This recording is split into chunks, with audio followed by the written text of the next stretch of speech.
ఒక సెలబ్రిటీ అయినటువంటి ఒక స్టార్ ఇమేజ్ ఉన్నటువంటి అల్లు అర్జున్ కేసు విషయంలో ఆయన అరెస్ట్ చేసిరు, ఆయన జైలు దాకా తీసుకుపోయారు ముఖ్యమంత్రి గారు.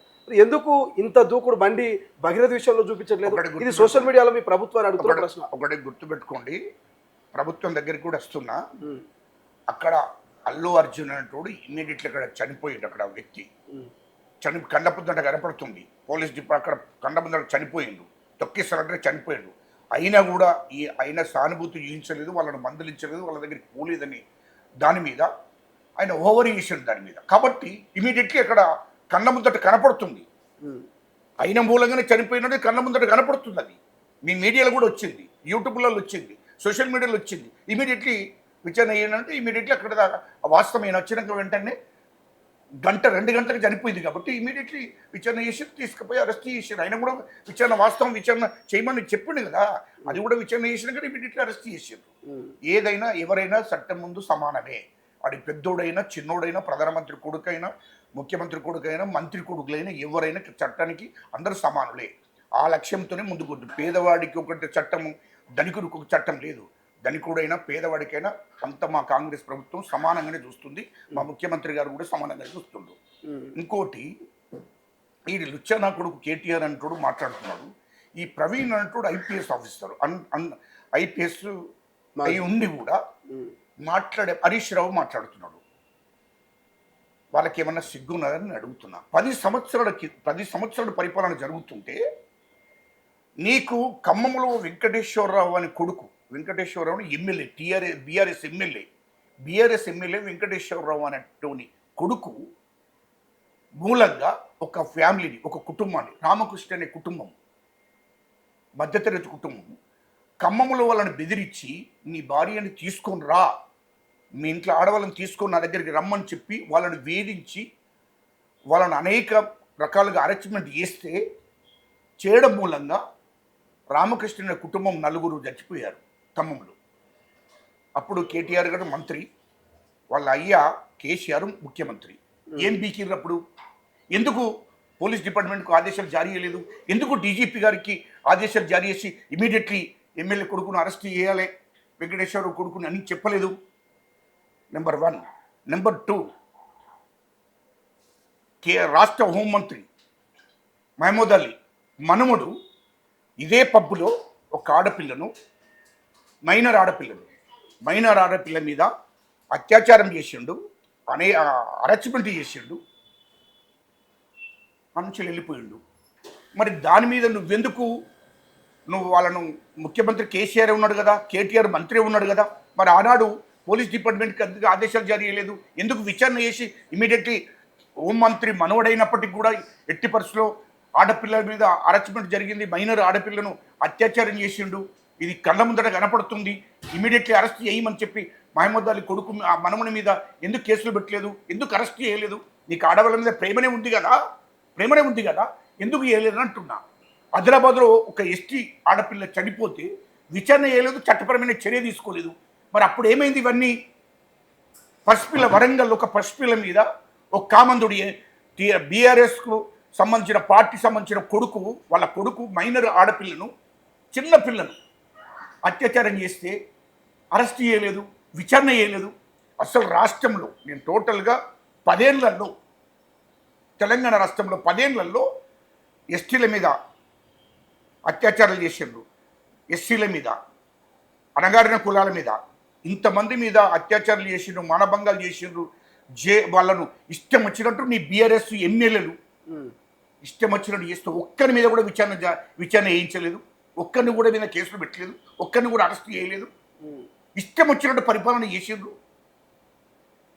బీసీ ఎస్సీ ఎస్టీ ఉద్యమకారుల మీద ఉక్కుపాదం మోపిండ్రు. ఇదంతా మరిచిపోయినాం తెలంగాణ ప్రజలు. ఇంకా పోతే కేటీఆర్ అంటాడు ఒక లుచ్చా నా కొడుకు. అసలు వాడు ఇంకోటి, ఇంకా ఆడవాళ్ళ గురించి మాట్లాడే అర్హత కేటీఆర్కు హరీష్ రావుకు ఉన్నదా? ఆడవాళ్ళ గురించి మనం మాట్లాడతారు. మీరు ఆడవాళ్ళని ఎంత అణిసివేసిండ్రు, ఎంత దుర్మార్గంగా ప్రవర్తించిండ్రో తెలియదు అనుకుంటున్నారా? కేటీఆర్ ఏంటి? కేటీఆర్ నీతిగా మాట్లాడుతున్నాడు. ఇప్పుడు కేటీఆర్ చేసినట్టు ఒక్కటి కాదు, కేటీఆర్ ఫోన్ ట్యాపింగ్ చేసుకుంటూ 2014 నుంచి 2023 దాకా 10 ఏళ్లలో వాళ్ళ అధికారంలో ఉన్నప్పుడు, బీఆర్ఎస్ పార్టీ అధికారం ఉన్నప్పుడు మరి కేటీఆర్ చేసిన సంఘటన ఏంటి? ఓకే. కేసీఆర్ ఏం చేశాడు? కేటీఆర్ అంటోడు కొత్తగా 2014లో ఆడపిల్లలు సినిమా ఇండస్ట్రీలో అవకాశాలు వచ్చినాయని, ఉమ్, తెలుగు ఇండస్ట్రీలో అవకాశాలు వచ్చినాయని, ఏది 18 ఏళ్ళ అమ్మాయి, ఉమ్, 20 ఏళ్ళ అమ్మాయి, 19 ఏళ్ళ అమ్మాయి, ఇట్లా ఒక 8 మంది ఆడపిల్లలు కొత్తగా ఉమ్, తెలుగు సినిమా ఇండస్ట్రీలో అవకాశాలు వచ్చినాయి, సినిమాలలో నటించుతాము అని చెప్పి పేదవాళ్ళు, మధ్యతరగతి వాళ్ళు ఉమ్, ఒక 8 మంది ఆడపిల్లలు 18 నుంచి 23 సంవత్సరాల లోపు ఆడపిల్లలు సినిమాలలో అవకాశాలు వచ్చినాయి కదా, సినిమాలకు వద్దామని వస్తే వాళ్ళ ఫోన్ ట్యాపింగ్ చేసిండు కేటీఆర్. ఉమ్, వీళ్ళు బాగున్నారు కదా అని చెప్పి ఫోన్ ట్యాపింగ్ చేసి వాళ్ళను బ్లాక్మెయిల్ చేసి వాళ్ళను మొత్తం శారీరకంగా వాడుకున్నాడు ఈ దుర్మార్గుడు కేటీఆర్ అంటాడు. వానికి మొత్తం చరిత్రంతా మా దగ్గర ఉందయ్యా. ఏలో పార్కైతులు తీసుకొచ్చింది మాకు తెలియదా? పార్కైతులు ఏ రూమ్లో ఉన్నాడు అని మాకు తెలియదా? ఉమ్, అదేవిధంగా ముంబైకి తీసుకుపోయాడు. ఎక్కడ తీసుకుపోయాడో మాకు తెలియదా? ఉమ్. ఢిల్లీకి పోయిండు, లలిత్ హోటల్కి తీసుకుపోయిండు, మాకు తెలియదా?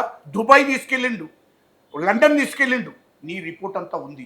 8 మంది ఆడపిల్లలను అరెస్ట్మెంట్ చేశావు, 8 మంది ఆడపిల్లలను అరెస్ట్మెంట్ చేశావు. వాళ్ళే వచ్చి మాకు చెప్పారు. రిపోర్ట్ అంతా ఉంది, వీడియోలు ఉన్నాయి. మైనర్ బాలిక తరపు నుంచి ప్రతిపక్షమో బీఆర్ఎస్ మాజీ మంత్రి ఫైట్ చేస్తే తప్పేంటి? ఒక అమ్మాయికి న్యాయం చేయాలని fight నువ్వు చేస్తే నీతిగా ఉన్నప్పుడు మాట్లాడాలి. నువ్వు అరెస్ట్మెంట్ చేసినావు. కేటీఆర్ అంటోడికి, హరీష్ రావు అన్నటోడికి మాట్లాడే అర్హత లేదు. లుచ్చానా కొడుకులారా, సినిమా హీరో ఆడబిడ్డలను వాళ్ళ మీద అరెస్ట్మెంట్ ఫోన్ ట్యాపింగ్ చేసి, అధికారం చేతులు ఉన్నదని ఫోన్ ట్యాపింగ్ చేసి 8 మంది ఆడపిల్లలను, సినిమా ఇండస్ట్రీకి సంబంధించినటువంటి వాళ్ళ జీవితాలను నాశనం చేసింది ఈ మూర్ఖుడు. వాళ్ళను మొత్తం బ్లాక్మెయిల్ చేసి, ఫోన్ ట్యాపింగ్ చేసి బ్లాక్మెయిల్ చేసి, మీరు వాళ్ళతో మాట్లాడినారు, వీళ్ళతో మాట్లాడిన ఫోన్ ట్యాపింగ్లో చేసి బెదిరించి అదిరించి ఒక్కొక్కరికి 10 కోట్లు 20 కోట్లు ఇంకా బ్లాక్మెయిల్ చేసి మీరు రాకపోతే ఊరుకోండి అని చెప్పి అంటే విపరీతమైన దోపిడీ చేసిన డబ్బు ఉన్నదని ఒక్కొక్కరికి 10 కోట్లు 20 కోట్లు 30 కోట్లు ఇచ్చి ఇట్లా కొంతమందిని బ్లాక్మెయిల్ చేసి వాళ్ళను వాడుకున్నాడు. అదేవిధంగా సినిమా ఇండస్ట్రీ వాళ్ళను రాకపోతే మీ సంగతి చెప్తే సినిమా ఇండస్ట్రీలో మీకు అవకాశాలు లేకుండా చేపిస్తా, ఇది నా గవర్నమెంటు, నేను మంత్రిని, మా అయ్య ముఖ్యమంత్రి అని ఆ ఉద్దేశం అట్లా బెదిరించి ఎంతోమంది ఆడపిల్లలను నాశనం చేసాడు, శారీరకంగా వాడుకున్నాడు. వాళ్ళను హోటళ్ళలో తీసుకెళ్ళి అనేక రకాలుగా డ్రగ్స్ వాడుకున్నటువంటి మూర్ఖుడు కూడా మా ముఖ్యమంత్రి మాట్లాడతాడా? మా ముఖ్యమంత్రి మాట్లాడే అర్హత వానికి ఉందా? సరే, అందుకోసమే మా దగ్గర మొత్తం ఉన్నాయి, మొత్తం వీడియోస్ ఉన్నాయి. సమయం వచ్చినప్పుడు మొత్తం బయటపెడతాం. నా కొడుక ఎక్కువ మాట్లాడకు. నువ్వు న్యాయం ప్రజలు అడుగుతున్నారు. మా ముఖ్యమంత్రి గారు ప్రజల పక్షాన ఉన్నారు, ఆడబిడ్డల పక్షాన ఉన్నారు. ఖచ్చితంగా తప్పు ఎవరు చేసినా ఒప్పుకునే ప్రసక్తే లేదు. ఇప్పుడు ఆ అమ్మాయికి సంబంధించి ఇవాళ కోర్టులో ఆ బండి భగీరథ ఏదైతే బెయిల్ పిటిషన్ వారం రోజుల పాటు వాయిదా వేస్తూ, సో ఆ అమ్మాయికి సంబంధించి గతంలో ర్యాష్ డ్రైవ్కి సంబంధించినటువంటి ఒక ఛార్జ్ షీట్ ఉన్నది, దాన్ని కూడా పరిశీలిస్తాం, పోలీసులు దానికి సంబంధించినటువంటి డీటెయిల్స్ ఇవ్వాలంటే కోర్టు చెప్పినటువంటి పరిస్థితి. సో ఈ అమ్మాయి ఏజ్ గురించి మీరు ఏం చెప్తారు? మేజర్ అంటున్నారు, మైనర్ అంటున్నారు, మీరు ఏం మాట్లాడతారు? నేను అమ్మాయి విషయానికి వస్తా. అమ్మాయి అనటానే వాస్తవానికి అమ్మాయి తల్లిదండ్రులకు తెలిసే విషయం. ఇది అమ్మాయి కాబట్టి నా చెల్లె లాంటిది కాబట్టి నేను ఎక్కువ మాట్లాడను, ఎందుకంటే బాగుండదు. ఆడపిల్లలంటే నేను గౌరవిస్తాను. కాబట్టి ఆమె చేసే తప్పు, ఆమెకు ఇప్పుడు వాస్తవానికి మేజర్. ఆమె ఇప్పుడు ఆల్రెడీ రిపోర్ట్ వస్తుంది, ఆమె మైనర్ కాదు మేజర్ అనే రిపోర్ట్ కూడా, సర్టిఫికెట్స్ కూడా వస్తున్నాయి. అది ఎందుకంటే చట్టం చేసుకుంటే దాని మీద విచారణ జరుగుతుంది ఆల్రెడీ. ఆమె మేజర్. ఎట్లా మీకెట్లా తెలుసు? అంటే పోలీసు వాళ్ళకి తెలియక ముందు కోర్టులో అది ఇంకా పక్క ఆధారాలు రాకముందు గజల కాదానికి ఎట్లా తెలుసు? కాంగ్రెస్ మేజర్ అని మొత్తం డీటెయిల్స్ మా దగ్గర ఉంది.